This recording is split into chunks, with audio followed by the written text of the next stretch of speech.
નમસ્કાર દોસ્તો, કોઈ પણ પાકનું વાવેતર કરો, પાયાના ખાતરોની સાથે સાથે આ માઇક્રોરાઇઝાવાળું માઇક્રોસ્ટાર છે એને ચોક્કસથી વાપરજો.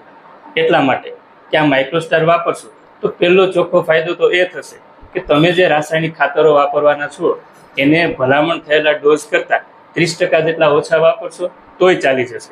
એટલે કે ડીએપી છે, એનપીકે 12-32 છે, એને વીઘે 30 કિલોને બદલે 15-20 કિલો જેટલા વાપરશો તોય ચાલશે. બીજું કે વાવણી પછીના વરસાદ છે એ ખેંચાય તો એ છોડને ભેજની તાણ નહીં પડવા દે, જમીનને ફળદ્રુપી બનાવશે. એ સિવાય પણ આ માઇક્રોસ્ટારના ઢગલાબંધ ફાયદાઓ છે. એટલા માટે કહું છું કે આ વખતે અખતરા રૂપે તમારા ખેતરમાં એકરે 4 કિલો મુજબ આ માઇક્રોસ્ટારને ચોક્કસથી વાપરજો. આ માઇક્રોસ્ટારના ભાવ છે એ 4 કિલો પેકિંગના 550 રૂપિયા છે. તમારા વિસ્તારમાં ક્યાંથી મળશે, કેવી રીતે વાપરવું, એની વધારાની માહિતી માટે આપ આપેલા નંબર પર ફોન કરી શકો છો. ધન્યવાદ.